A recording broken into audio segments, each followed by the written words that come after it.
Deuterium का symbol D होता है, जबकि ट्रिटियम का सिंबल C होता है। ठीक है, अब जैसे कि आप लोगों को पता है ये सारे के सारे आइसोटोप्स है। आइसोटोप से मतलब इन सबका एटॉमिक नंबर सेम रहने वाला, बट इन सब के एटॉमिक नंबर जो रहेंगे वो डिफरेंट डिफरेंट। ठीक है, वो रहेगा, इसका 1 रहता है, इसका 2 रहता है और इसका 3 रहता है।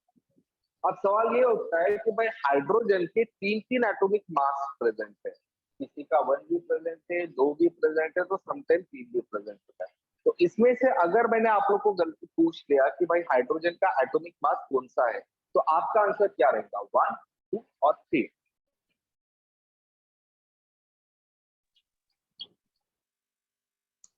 या फिर मैं एक और चीज समझा, इसमें से हाइड्रोजन जो होता है ना वो सबसे ज्यादा अमाउंट में प्रेजेंट होता है हमारे नेचर में, लगभग 99% का कंसीडर कर लो, ये कंसीडर कर लो 0.90 और ये कंसीडर होता है 0.10। ये एग्जैक्ट फिगर नहीं है, मैंने लगभग बोला है। ठीक है, तो ध्यान रखिएगा।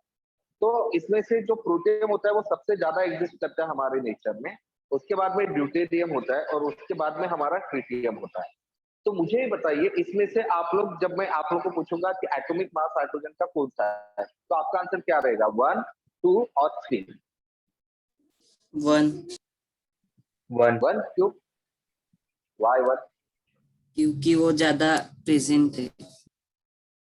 ज्यादा प्रेजेंट है, मतलब आप लोग ये कहते हो कि जो आइसोटोप हमारे नेचर में सबसे ज्यादा अमाउंट में प्रेजेंट रहेगा उसी को हम लोग को कंसिडर करना पड़ेगा। बराबर है, सही है? अच्छा मुझे बताओ आपके क्लास में सर एवरेज एवरेज मार्क्स लेंगे? अच्छा एवरेज क्यों लेंगे, क्यों लेंगे एवरेज? एवरेज ले रहे हैं मतलब आप तीनों को कंसीडर कर रहे हो, तो आपको तीनों को कंसीडर करना जरूरी है, ये मानना है आपका? हाँ या ना? जब हम मास लेंगे तो तीनों के मास को कंसीडर करना पड़ेगा, ये मानना है आपका? या इसमें से किसी एक का ही मास कंसीडर करेगा तो भी चलेगा? तीनों का। तीनों का कंसीडर करेगा। भाई सिंपल सी बात है, एक क्लास में एक बच्चा बहुत ज्यादा होशियार होता है तो कोई बच्चा बहुत ज्यादा एवरेज होता है। ठीक है, अब मुझे बताओ हम लोग क्या, अगर टीचर हो या फिर आपके हिसाब से अगर आप खुद टीचर होते तो आपने क्या किया होता, सिर्फ 4 बच्चों पर ध्यान दिया होता? नहीं ना, ये तो गलत हो जाता ना। बराबर है, देन आप लोग को सारे बच्चों को कंसिडर करना होता है। यहाँ पर भी सेम वही चीज होती है, आपको जब मास कंसिडर करेंगे तो आप सारे आइसोटोप के मास कंसिडर करेंगे और फिर सारे आइसोटोप का मास कंसिडर करके उनका एक एवरेज एटॉमिक मास क्या लेंगे, उनका एवरेज एटॉमिक मास। अब एवरेज एटॉमिक मास निकालने के 2 तरीके होते हैं। एक तरीका ये होता है जब आप लोग के पास रिलेटिव अबंडेंस दिया होता है, जैसे ये जो चीज होती है ना इसको हम कहते हैं रिलेटिव अबंडेंस, मतलब नेचर में कितने अमाउंट में प्रेजेंट होता है, that is called as a relative abundance. Okay, तो सम टाइम आप लोगों को रिलेटिव अबंडेंस दिया रहेगा, तो सम टाइम आप लोगों को रेशो दिया रहेगा। ओके, ध्यान में रखना, सम टाइम आप लोग को रिलेटिव अबंडेंस दिया रहेगा तो सम टाइम आप लोगों को रेशो दिया रहेगा कि भाई ये इतने इतने रेशो में प्रेजेंट होता है। तो 2 चीजें के हिसाब से आप लोग को एवरेज एटॉमिक मास आप लिखोगे। ठीक है, तो रिलेटिव अबंडेंस अगर आप लोग को दिया रहेगा तो एवरेज एटॉमिक मास आप कैसे लिखोगे बताइए? फॉर्मूला आप लोगों ने पढ़ा होगा, काफी सारी जगह डेमो क्लासेस आप लोगों ने अटेंड किया होगा, तो ये चीज पहले ही बताई गई होगी। बताइए क्या होता है, क्या होता है? तो जैसे 3 चीजें हैं मेरे पास, 3 मेरे पास आइसोटोप है, तो हम यहाँ पर क्या करेंगे, atomic mass of isotope 1, atomic mass of isotope 1 multiplied by relative abundance of isotope 1 plus then इसका एटॉमिक मास और इसका रिलेटिव अबंडेंस, मतलब atomic mass of 2 multiplied by relative abundance of 2 plus इसका एटॉमिक मास और इसका relative abundance, atomic mass of 3 multiplied by relative abundance of 3 whole multiplied by 100। Clear है? Clear? समझ में आ गया कि एटॉमिक मास कैसे निकालना है, एवरेज एटॉमिक मास? अरे हाँ या ना, कुछ तो बोलिए। Yes sir. Yes sir. तो मुझे बताइए कि जो एटॉमिक मास हम लेते हैं तो वो एटॉमिक मास जो होता है वो एक्चुअल में कौन सा एटॉमिक मास होता है? किसी एक पर्टिकुलरली आइसोटोप का होता है या तीनों सभी आइसोटोप का मिलाकर होता है? सभी आइसोटोप का सभी एवरेज। आइसोटोप का मिलाकर। मतलब जो एटॉमिक मास हम कंसीडर करते हैं वो एक्चुअल में कौन सा एटॉमिक मास होता है? कौन एवरेज सा मास होता है वो? Average average atomic atomic mass.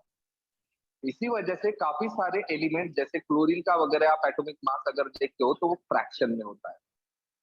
कैसे होता है वो? फ्रैक्शन में। हालांकि आप लोग को पता है एटॉमिक मास बोले तो प्रोटॉन प्लस न्यूट्रॉन होता है। भाई मेरे को बताओ, प्रोटॉन प्लस न्यूट्रॉन कभी फ्रैक्शन में हो सकता है?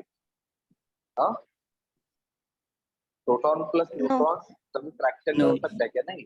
बट एटॉमिक मास तो फ्रैक्शन में जा रहा है। तो ये क्यों जाता है? क्योंकि एटॉमिक मास जो हम लोगों ने बोला है कि वो प्रोटॉन प्लस न्यूट्रॉन होता है, वो सही बात है। बट जो एटॉमिक मास हम लिखते हैं वो एक्चुअल में एटॉमिक मास एवरेज एटॉमिक मास होता है, इसीलिए वो कैसा होता है? फ्रैक्शन में होता है। Clear? Get it? Yes clear sir. है? Yes sir. ओके। अगर आप लोग के पास एवरेज एटॉमिक मास रेशो में दिया है तो फिर आप एवरेज एटॉमिक मास कैसे निकालोगे? तो एवरेज एटॉमिक मास रेशो निकालने जब रेशो में दिया रहेगा तो इसका सिंपल सा फॉर्मूला होता है एटॉमिक मास ऑफ 1 इंटू जो कोई भी रेशो दिया हुआ है, ठीक है, plus atomic mass of 2 into ratio of 2 divided by total कितने दो आइसोटोप है तो 2, अगर 3 आइसोटोप रहेंगे तो 3, 4 आइसोटोप रहेंगे तो 4। What is? समझ में आ रहा है? समझ में आ रहा है यस आपको? सर। Okay, very good. ठीक है, तो ये बेसिक बेसिक सी चीजें हैं जो आप लोगों को अच्छे से ध्यान में रखना है। ओके, तो यहाँ पर हम लोगों का एटॉमिक मास और एटॉमिक नंबर वाला कॉन्सेप्ट जो है वो खत्म हो चुका है। अभी हम बात करेंगे इलेक्ट्रॉनिक कॉन्फ़िगरेशन का कॉन्सेप्ट, जो बहुत ज्यादा इंपॉर्टेंट है। इलेक्ट्रॉनिक कॉन्फ़िगरेशन का कॉन्सेप्ट समझ में आ गया तो केमिस्ट्री आप लोग के लिए और ज्यादा आसान हो जाएगी। ठीक है, तो चले अभी वो वाले कॉन्सेप्ट को हम समझ लेते हैं। तो देखिए, इलेक्ट्रॉनिक कॉन्फ़िगरेशन जो है,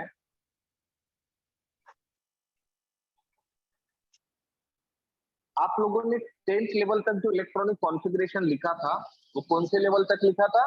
आप लोगों ने ऑर्बिट लेवल तक का इलेक्ट्रॉनिक कॉन्फ़िगरेशन लिखा था, बराबर है। जैसे फॉर एग्जांपल Na11 का इलेक्ट्रॉनिक कॉन्फ़िगरेशन आप लोग क्या लिखते थे? 2 8 1, सही है। तो ये जो इलेक्ट्रॉनिक कॉन्फ़िगरेशन ये ऑर्बिट लेवल का इलेक्ट्रॉनिक कॉन्फ़िगरेशन। अब हम लोग को 11th 12th में हम लोग को ऑर्बिट लेवल पर नहीं तो सब ऑर्बिट और ऑर्बिटल लेवल का इलेक्ट्रॉनिक कॉन्फ़िगरेशन लिखना है। ठीक है, तो जैसे आप लोग को मैंने लास्ट टाइम ही समझाया था कि जो ऑर्बिट होता है ये ऑर्बिट किस में डिवाइड होता है? ऑर्बिट डिवाइडेड इनटू सब ऑर्बिट। सब सब ऑर्बिट। ऑर्बिट एंड सब orbit is divided into orbitals. Orbitals, बराबर है। ऑर्बिटल्स या ऑर्बिटल्स, और इसके अंदर होते हैं इलेक्ट्रॉन। और फिर हम लोगों ने ये भी डिस्कस किया था कि भाई कौन सा ऑर्बिट कितने सब ऑर्बिट में डिवाइड होता है और कौन कौन से सब ऑर्बिट में डिवाइड होता है। तो चलो वो बताओ। जैसे फर्स्ट ऑर्बिट कितने सब ऑर्बिट में डिवाइड होता है? 1 1 और वो कौन सा रहेगा? एस। 1s। अच्छा, आप सेकंड वाले बताओ, सेकंड किस में डिवाइड होगा? 2s S and PS 2p। 2P हाँ, देन 3 वाला? 3s 3S 3p 3d। Okay, very good. अब फोर्थ वाला? 4S 3S 3P 3D 3F 4d 4 4f। Fifth वाला? 5S 5s 5P 5F sixth वाला? 6s 6P 6P 6D 6F और ये 7 वाला होगा 7s 7p 7d और 7। ठीक है, अब मुझे बताओ, जब आप ऑर्बिट भर रहे थे तो आप ऑर्बिट भरते टाइम कैसे भरते थे? पहले सबसे पहले पहला ऑर्बिट, फिर दूसरा, फिर तीसरा, फिर चौथा, फिर पांचवा, ऐसे ही भरा करते थे, सही है? Yes sir. Yes sir. हाँ। अब मुझे बताओ, जब आप सब ऑर्बिट भरेंगे तो फिर आप कैसे भरेंगे?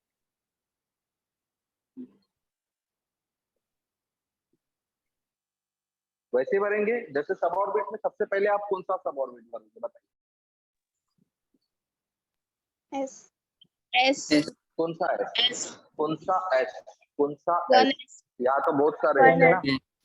1S तो सबसे पहले आप क्या भरोगे? 1s भरोगे, बराबर है, डन। उसके बाद में नेक्स्ट क्या भरोगे आप लोग? 2S and 2P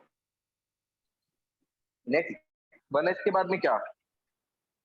2s 2s, very good. 2s के बाद में 2p 2p, वेरी गुड। उसके बाद में 3s 3s, उसके बाद में 3p 3p 3p, उसके बाद में 3d 3d, उसके बाद में 4s 4s 4p 4d 4f, like that one.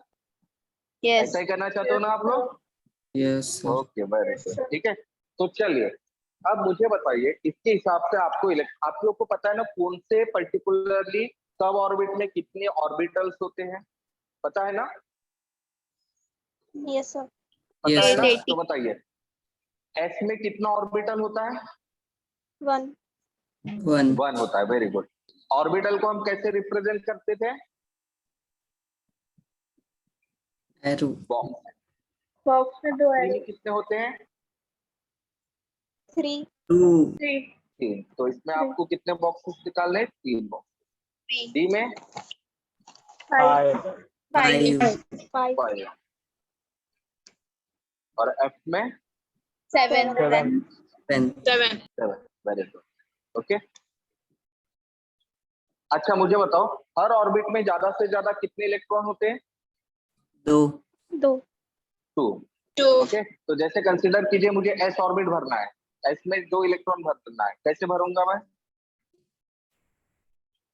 one arrow upside and downside upside upside down and downside, मतलब क्लॉकवाइज एंड एंटी क्लॉकवाइज। सही है, सही है ना? और ये ऐसा क्यों होता है ये मैंने समझा था, आप लोग को याद है क्यों? yes they क्यों? rotate in opposite direction में हाँ, तो rotate करते हैं। क्यों होना चाहिए? जरूरी है क्या वो सेम डायरेक्शन वाले नहीं रह सकते थे क्या? they may repel repel कर वो देंगे रिपल, एक दूसरे को रिपेल कर सकते थे, और उनका रिपल्शन अगर आपको काम करवाना है तो उनको अपोजिट डायरेक्शन में घूमने वाला रखना चाहिए, किसी। अब मुझे बताओ पी में आप लोगों को इलेक्ट्रॉन भरना है, तो आप कैसे भरें? ठीक है, पी में इलेक्ट्रॉन भरने हैं, तो मुझे बताइए आप कैसे भरोगे। देखिए मैं आप लोगों को तरीका बता रहा हूँ। 1 2 3 4 5 6, मैं कैसे भर रहा हूँ उसके ऊपर फोकस कीजिए। हाँ, ठीक है। 1 2 3 4 5 6, 1 2 3 4 5 6। कौन सा तरीका सही लग रहा है आपको?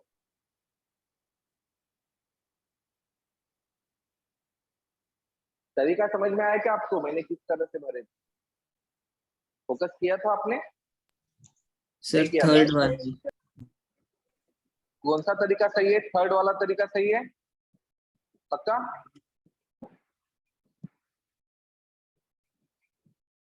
क्या होते हैं जब आप लोग के पास मैक्सिमम इलेक्ट्रॉन 6 होते हैं, तो आप 6 इलेक्ट्रॉन को जब फील करोगे तो आप कैसे करोगे, ध्यान दीजिए। आप सबसे पहले सारे के सारे ऑर्बिटल को फील करो।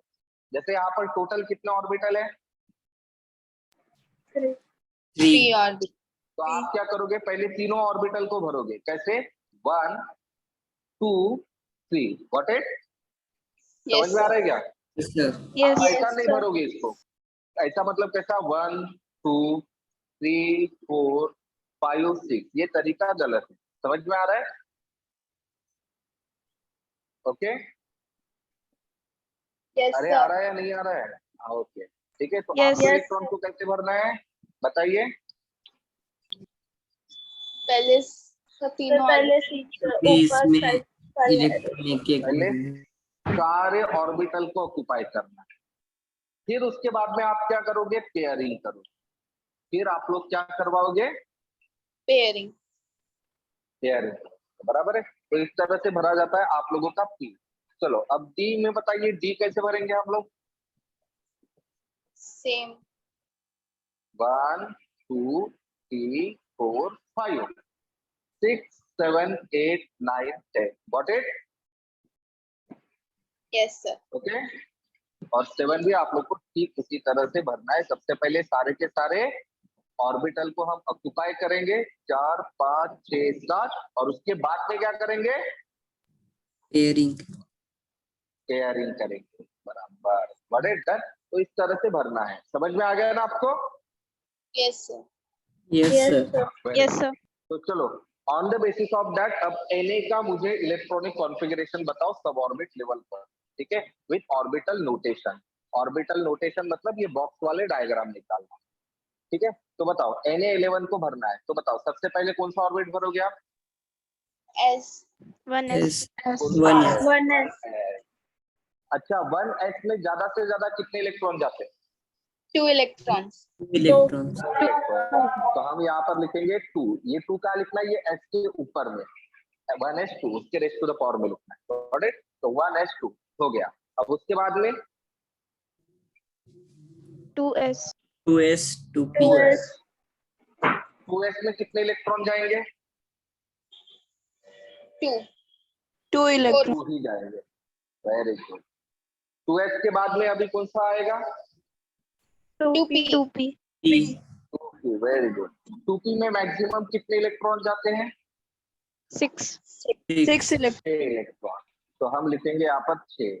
अब 2p के बाद में क्या आएगा? 3s. 3s. 3s आ जाएगा। अब 3s में कितने इलेक्ट्रॉन लिखोगे आप? 2. 1. 2 या 1? 1. 1 लिखोगे भाई, 2 कैसे लिखोगे? 1. ठीक है, 2d में कितने इलेक्ट्रॉन है? 11 है ना, 1. और यहाँ तो 10 हो गए, तो बचा कितना? 1। तो 3s में कितना इलेक्ट्रॉन आएगा? 1. ओके। तो इसका अभी ऑर्बिटल डायग्राम निकालेंगे। ये 1s है, मतलब इसके नीचे एक की बॉक्स निकालेंगे। ये 2s है, इसके नीचे भी एक बॉक्स।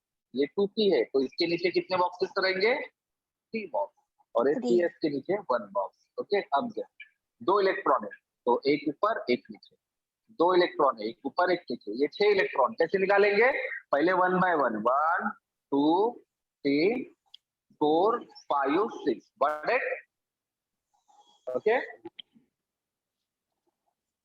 ठीक है। अब ये PS1 वाला इलेक्ट्रॉन है, कैसे निकालूंगा? Only one arrow. 1 electron. 1 arrow. एक ही निकाल, गॉट इट। अब डायरेक्शन समझ में आ रहा है ना? समझ में आ रहा है? Yes, sir. Okay, very good. Yes, चलो sir. अब सल्फर बताइए। सल्फर एटॉमिक नंबर कितना होता है सल्फर का? 16. वेरी गुड, 16 होता है। अब मुझे बताओ इसका इलेक्ट्रॉनिक कॉन्फ़िगरेशन। 2 5 286. वैसे नहीं, 1s2. मैंने ये वाला भूलने को कहा है। अभी हम लोग को ऑर्बिटल लेवल का इलेक्ट्रॉनिक कॉन्फ़िगरेशन नहीं लिखना है, अभी हम लोग को सब ऑर्बिट लेवल का लिखना है। तो बताओ क्या लिखेंगे सबसे पहले? 1s. 1s. 1s 2. 2, then 2s2. 2s. 2, then 2p6. 2p6. Very good. और नंबर ऑफ इलेक्ट्रॉन के ऊपर फोकस करते जाना। उसके बाद में 2p के बाद में 3s2. 3s2. 2, 3s. Very good. अब 3s के बाद में 3p, 2p का 3p ना, 3s के बाद 4. 3p 4, very good, 3p 4। समझ में आ रहा है? समझ में आ रहा है ना? Yes, sir. Yes, sir. इसके नीचे एक बॉक्स, इसके नीचे एक बॉक्स, इसके नीचे 3 बॉक्स, इसके नीचे एक बॉक्स, तो इसके नीचे 3 बॉक्स। ओके। अब ये तो पेयर्ड है, ये भी पेयर्ड है, तो इसका भी ज्यादा टेंशन नहीं है। अब बताओ ये 4 इलेक्ट्रॉन में कैसे निकालूं? बताइए चल। पहले First तीनों बॉक्स 1 2 3। अब चौथा इलेक्ट्रॉन क्या करूंगा? first box. फर्स्ट वाले के साथ फर्स्ट बॉक्स में पेयर्ड करूंगा। वर्ड इट, समझ में आ रहा है ना? Yes. Yes. वेरी गुड, ठीक है। अब मुझे बताओ, अगर मुझे कॉपर का एटॉमिक होता है 29, इसका इलेक्ट्रॉनिक कॉन्फ़िगरेशन लिखना है, बताइए। 1s2. ये छोड़ो कॉपर, स्कैंडियम कर लेता हूँ 29, बताइए। 1s2. 1s2. 1s2. 1s2, very good. 2s2. 2s2. 2s2, 2p6. 2p6. 2p6, हाँ, 3s2, 3s2, 3s2, 3p6, p6, 3p6, very good.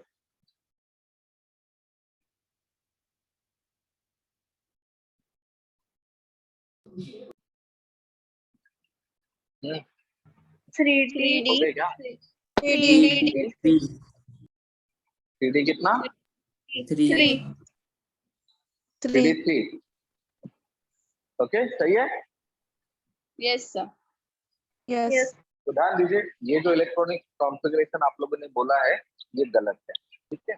अब सही क्या है ये मैं आपको बताऊं। इसका सही इलेक्ट्रॉनिक कॉन्फ़िगरेशन में 1s2, 2s2, 2p6, 3s2, 3p6, 4s2, 3d1, ऐसा। Got it? ये इसका इलेक्ट्रॉनिक कॉन्फ़िगरेशन सही है। अब इस इलेक्ट्रॉनिक कॉन्फ़िगरेशन में आप लोग को क्या ध्यान में आ रहा है कि भाई 3p के बाद में जहाँ 3d आना चाहिए था, तो 3p के बाद में पहले क्या आ गया? 4s, बराबर है। 4s, और 4s के बाद में क्या आ गया? 3d आ गया, बराबर है। और अगर हम ऑर्बिट लेवल के एनर्जी के हिसाब से सोचे तो ये चीज आप लोग को गलत दिखाई दे रही है, बराबर है। सही है, सही है ना? है ना, ये गलत ही है ना, क्योंकि 3p के बाद में तो 3d आना चाहिए, क्योंकि दोनों का एनर्जी लेवल 3p है और 4s का एनर्जी लेवल तो 4 है, तो 4 वाला तो 3 के बाद में भरना चाहिए था ना, बराबर है ना आपका? Yes. आया ना? yes, sir, बट एक्चुअली ऐसा नहीं होता है, इसके पीछे n+p वाला रूल काम करता है। अब n+p रूल क्या होता है ये मैं बाद में जब आप लोग को एटॉमिक स्ट्रक्चर नाम का चैप्टर पढ़ाऊंगा तब समझाऊंगा, ठीक है। अभी मैं वो समझाऊंगा नहीं, अभी मैं सिर्फ आपको बता रहा हूँ कि वो रूल होता है, वो रूल के हिसाब से 3d के पहले 4s ऑर्बिटल भरा जाता है। क्यों? क्योंकि इसका एनर्जी लेवल, भले ही आप लोगों को लग रहा है कि इसका एनर्जी लेवल 4 है और 3d का 3 है, बट एक्चुअल में 4s का एनर्जी लेवल कम होता है compare to the 3d। Okay, that is according to n+p rule के हिसाब से, राइट। तो इसीलिए ये जो ऑर्बिटल फिलिंग होता है ना, ये प्रॉपर ऑर्बिट के हिसाब से होता है, जिसको हम अबॉव प्रिंसिपल कहते हैं। ये भी हम लोग बाद में पढ़ेंगे एक चैप्टर में, ठीक है। तो अबॉव प्रिंसिपल के हिसाब से आप लोगों के ऑर्बिट, कौन सा ऑर्बिट कब भरा जाता है, पहले कौन भरा जाता है, उसका एक सीक्वेंस होता है। तो वो सीक्वेंस पहले हम समझते हैं। तो ध्यान दीजिए वो सीक्वेंस क्या होता है। तो वो सीक्वेंस के हिसाब से सबसे पहले आप लोगों का 1s भरा जाता है, देन नेक्स्ट 2s भरा जाता है, 2s के बाद में 2p और 2p के बाद में 3s भरा जाता है, फिर भरा जाता है 3s के बाद में 3p, बट 3p के बाद में पहले भरा जाता है 4s, 4s के बाद में भरा जाएगा 3d, फिर 4p, और देखिए 4p के बाद में डायरेक्टली 5s भरा जाएगा। समझ में आ रहा है आपको? Okay, Yes, sir. ये जो एरो है ना Yes. इस तरह से आ रहा है। फिर आपका 4d, 4d के बाद में 5p, और 5 के p के बाद में कौन भरा जा रहा है? 6s भरा जाता है। फिर देखिए 4f भरा जाएगा, फिर 5d, फिर 6p, फिर 7s, फिर भरा जाएगा 5f, फिर 6p, फिर 7p, फिर भरा जाएगा 6s, 7d, और फाइनली भरा जाएगा आप लोगों का 7s। तो इस तरह से भरा जाता है। समझ में आ रहा है? ओके, तो ये जो प्रोग्रेसिव फिलिंग होता है, ठीक है, इसको this is according to above principle, एक प्रिंसिपल होता है और इसी प्रिंसिपल से आप लोगों को इलेक्ट्रॉन को फील करना होता है। समझ में आ रहा है? ओके, yes sir, हाँ। तो अकॉर्डिंग टू दिस प्रिंसिपल आप देख पा रहे हो कि पीपी के बाद में कौन भरना चाहिए? 4s, 4s, 4s भरना चाहिए, बराबर है। और 4s के बाद में कौन भरा जा रहा है? 3d, 3d। तो इसीलिए कैनेडियम 21 का जो आप लोगों ने बताया था 3d थी वो गलत था। समझ में आ रहा है क्यों गलत हो गया वो? ओके, समझ में आ गया ना? अरे हाँ या ना? वेरी गुड, yes, ठीक है। हाँ चलिए, अब मुझे बताओ एरेगॉन का इलेक्ट्रॉनिक कॉन्फ़िगरेशन बताओ।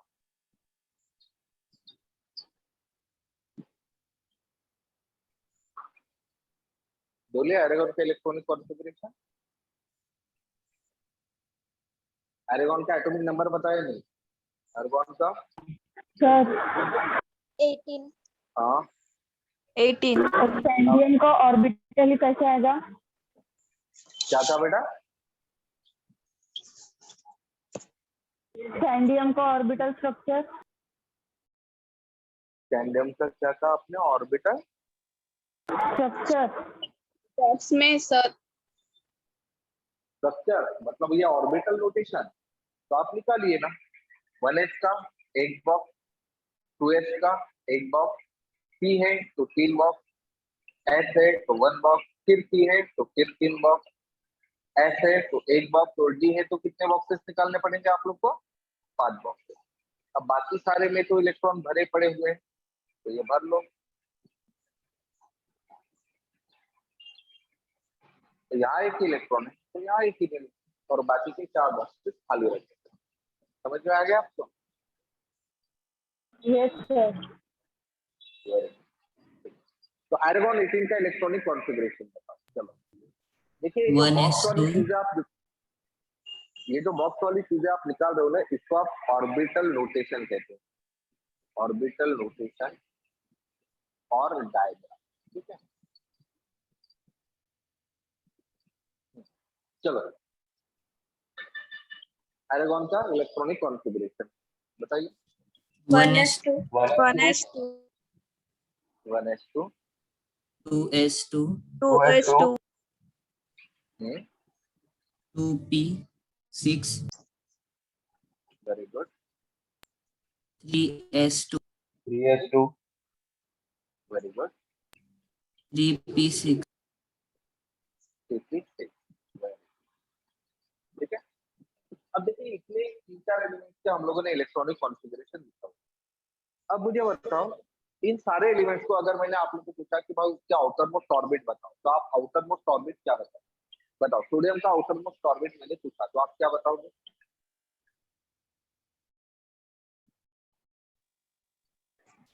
Outer most orbit CS1, very good, okay, CS1 CS।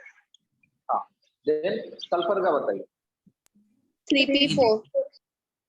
Okay, तो मुझे बताओ सल्फर में आप CP4 बताओगे या CS2 CP4 दोनों भी बताओगे?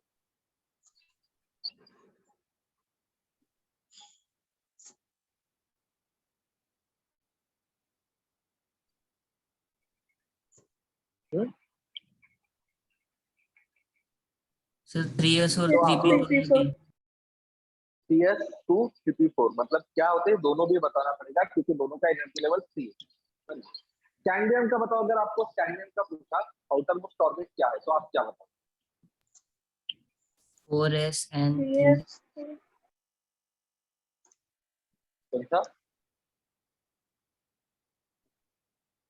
कौन सा बताओगे? 3d1. बस वो एकलौता सिर्फ 3D1 या 4s2 3D1 दोनों? 4s2 ये 3d दोनों भी बताना पड़ेगा, 4s2 3D1 दोनों भी बताना पड़ेगा। समझ में आ रहा है आपको? तो इसीलिए, क्योंकि देखिए आउटर मोस्ट ऑर्बिट तो 4 है आप लोग का, बराबर है? Outer most Yes. ऑर्बिट तो 4 है आप लोगों का, तो ये आउटर मोस्ट होना चाहिए। बट आप लोगों ने जब फीलिंग किया था तो पहले कौन सा फील किया था? ये चौथा फील किया था, 4s किया था, और उसके बाद में क्या फील किया लास्ट में? 3. 3D। इसीलिए आउटर मोस्ट ऑर्बिट आप क्या बोलोगे? 4s2 और 3D1 दोनों बोलोगे। समझ में आ रहा है? Yes sir. yes sir okay, ध्यान में रखना, काफी जगह पर आप लोगों का ये वाला इलेक्ट्रॉनिक कॉन्फ़िगरेशन ना इस तरह से भी लिखा रहेगा, मतलब ये सारी चीजें तो ऐसे की ऐसी लिखे रहेंगी 1s2 2s2 2p6 3s2 3p6 तक, और यहाँ 4s2 की जगह वो 3d1 4s2 ऐसे लिखेंगे। तो मुझे बताओ, इस तरह से लिखना गलत है या सही है?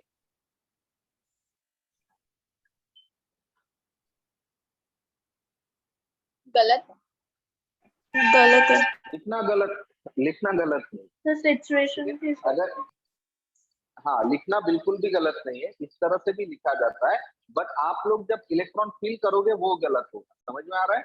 अगर आपको इस तरह से लिखा रहेगा 3d1 4s2 तो ये गलत नहीं होगा, आप ऐसा लिख सकते हो, पर आपको ध्यान क्या रखना है कि भरते टाइम आप क्या करोगे? पहले S के इलेक्ट्रॉन भरोगे और फिर D के इलेक्ट्रॉन भरोगे। समझ में आ रहा है? समझ में आ रहा है Yes, आपको? Very good. ठीक है, अब देखिए वापस आ जाते हैं। तो आउटर मोस्ट ऑर्बिट कौन सी होती है ये आप लोगों ने डिसाइड कर लिया। अब इसमें एक और चीज, जैसे आप एरेगॉन को ले लीजिए, एरेगॉन के आउटर मोस्ट ऑर्बिट कौन से हैं आप लोग देखिए। 3s2 and 3p6. 3p6. अच्छा, ये आउटर मोस्ट जो ऑर्बिट है, जैसे S और P दो ऑर्बिट है, S में मैक्सिमम इलेक्ट्रॉन कितने होते हैं? 2. 2, दो। और P में मैक्सिमम इलेक्ट्रॉन कितने होते हैं? 6. 6, 6। और एरेगॉन के केस में S में कितने इलेक्ट्रॉन है? 2 है, और P में 6 है। मतलब इसके आउटर मोस्ट ऑर्बिट कैसे हैं? Completely filled. Very good, completely. Sodium के केस में देखिए आउटर मोस्ट ऑर्बिट कौन सा है यहाँ पर? 3s1. 3s है, और उसमें कितने इलेक्ट्रॉन है? 1. 1 इलेक्ट्रॉन है, बराबर है। तो इसको आप क्या बोलोगे? Incomplete. इनकम्प्लीट। Very good. अब इन केस ऑफ सल्फर देखिए, सल्फर के आउटर मोस्ट ऑर्बिट कौन से? 3s2 और 3p। तो 3s2 ये कंप्लीटली है, बट 3p में कितने इलेक्ट्रॉन है? 4, 4. तो आप इसको क्या बोलोगे? कंप्लीटली फिल्ड या incomplete? Incomplete. incomplete, incompletely field, क्या बोलोगे? इनकम्प्लीट। और वैसे स्कैनेडियम में देखिए 4s2 3d1, तो आप इसको कैसे बोलेंगे? कंप्लीटली या incomplete? Incomplete. incomplete, very good, ठीक है। चलो अब मुझे ना नाइट्रोजन का एटॉमिक नंबर बताओ। नाइट्रोजन का एटॉमिक नंबर और उसका इलेक्ट्रॉनिक कॉन्फिगरेशन क्या 7. होता है? 7. 7। इलेक्ट्रॉनिक कॉन्फिगरेशन बोलिए। 1s2. 1s2. 2s2. 2s2. 2s2 2p3, 2p3. 2p3. 3. Okay, done. तो ये हमारा नाइट्रोजन। अच्छा मुझे बताओ, नाइट्रोजन कैसा है? कंप्लीटली फिल्ड या incompletely field? Incomplete. Incompletely filled. अब मुझे बताओ, जो एटम जिसका outer most orbit completely filled होता है, जैसे फॉर एग्जांपल एरेगॉन। एरेगॉन अगर outer most orbit completely filled होता है तो वो वाला एलिमेंट कैसा होता है? इनर्ट होता है, रिएक्टिव होता है या नॉन रिएक्टिव Stable. होता है? Inert. inert, इनर्ट होता Non-reactive. है, मतलब नॉन रिएक्टिव। उसके हिसाब से हमारा नाइट्रोजन जा दीजिए, नाइट्रोजन कैसा होना चाहिए? इनर्ट या फिर नॉन रिएक्टिव या फिर रिएक्टिव? Reactive. Reactive. रिएक्टिव, बराबर है। मुझे बताओ, हमारे एयर में, हमारा एटमॉस्फेयर एयर से बना है, एयर में सबसे ज्यादा अमाउंट में कौन प्रेजेंट है? नाइट्रोजन। Nitrogen. और आपने कहा है कि नाइट्रोजन रिएक्टिव होता है।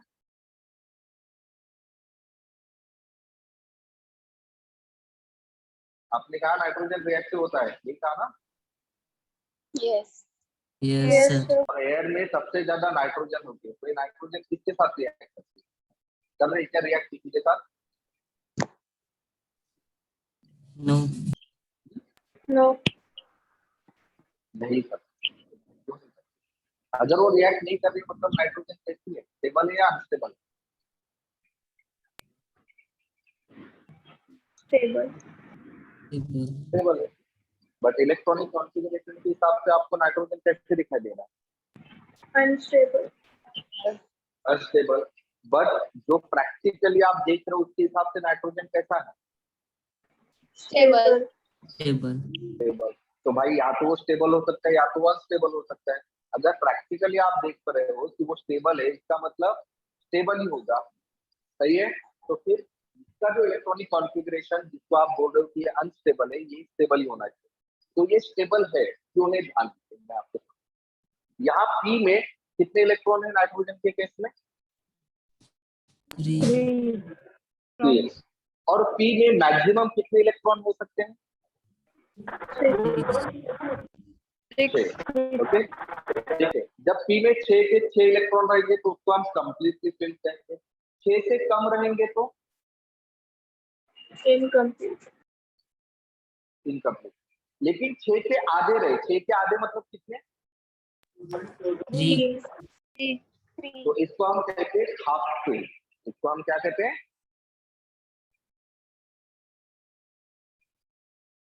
Half full. Got it? समझ में आ रहा है? Yes, sir. तो Yes. ध्यान में रखना, अगर कोई एटम का outer most orbit completely field होता है तो वो स्टेबल होता है, ये आप लोगों ने सुना है। अब नई बात, अगर कोई एटम का outer most orbit exactly half field होता है तो भी वो स्टेबल होता है। समझ में आ रहा है? Yes, समझ sir. में आ रहा है? मतलब पी Yes, में sir. अगर 6 की जगह 3 इलेक्ट्रॉन रहेंगे तो वो कैसा हो जाएगा? स्टेबल। Got it? डी में अगर 10 इलेक्ट्रॉन रहे तो भी स्टेबल होगा, और अगर 5 रहेंगे तो भी वो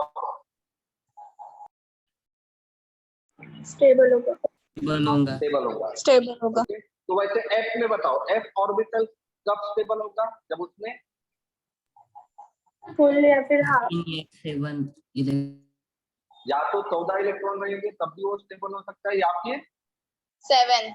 7. 7 इलेक्ट्रॉन रहेगा तब भी ये स्टेबल होता है। बराबर है? समझ में आ रहा है आपको? Yes, sir. Yes sir. इसीलिए आप लोग का नाइट्रोजन जो रहता है वो कैसा होता है? केमिकल इनर्ट होता है। क्यों होता है समझ में आ गया अभी आपको? Yes, sir. क्योंकि वो स्टेबल होता है। क्यों स्टेबल होता है? क्योंकि उसके इलेक्ट्रॉनिक कॉन्फ़िगरेशन में इसका आउटर मोस्ट ऑर्बिट कैसा है? एक